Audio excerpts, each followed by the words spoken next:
Our next question. What is the most important action state government can implement to improve education? And how can the private sector help? Governor Martinez, you're first. I believe that every child can learn. And it's important that children read from kindergarten to 3rd grade. And this is why. When children learn to read from kindergarten to 3rd grade, they begin to read in order to learn for the rest of their lives. Subjects become more difficult, and if they do not read at grade level at the age of 3rd grade, they don't read by the 3rd grade at grade level, they are 4 times more likely to drop out. So here's what we're doing. We have given and provided more money into the classroom and not to the bureaucracy. More money into the classroom gives and provides a better education. We got out from the Washington, D.C. control, and we've given the local control that they deserve. The school boards within the community so that they can design the curriculum and the books. That local control then identifies the struggling students and the struggling schools. We've made progress. The #1 state in the country, we have had the greatest graduation growth. And we are also closing the achievement gap, which includes our Hispanic children and our children in poverty. Now for businesses, what you can do is support the No Social Promotion Bill.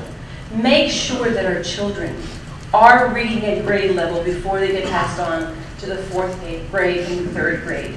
And you can drive the education need for your workforce. If you need plumbers, if you need welders, if you need engineers, you are the drivers of the education within your area. And that's what we ask you to do, is to collaborate with K through 12 and your higher education institutions to make sure that we are producing the students for the jobs of tomorrow, for the jobs that you are providing to those students. Attorney General King.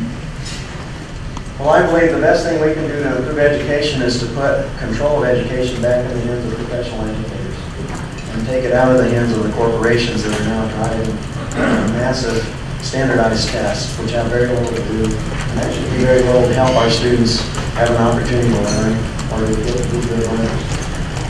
And I would actually challenge you all to ask your local superintendent, your local educators, to find out if they think that they have local control under the current administration. That's one of the problems that we're facing, is that all of the programs come from the public education department and they're sent out to the schools and forced upon them. And the governor in one of her ads actually said that I oppose reading coaching. I actually agree that we need to make sure that our New Mexicans at a very early age are able to read well.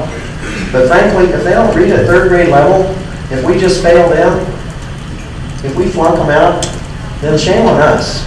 We should actually be recognizing students that don't read at grade level at 1st and 2nd grade. And what I think we need is reading coaches in every school, not just in certain schools that we decide to pass our largesse out to. That's why I think that the money that goes to the school should primarily go through the funding formula so that it gets distributed on an equalized basis, so that every school can set their program. I think that we do need to return control to the local school boards. But most of all, I think that we have to include educators in our decision-making process. We know that teachers are leading our schools at an unprecedented rate. We know that students are demoralized.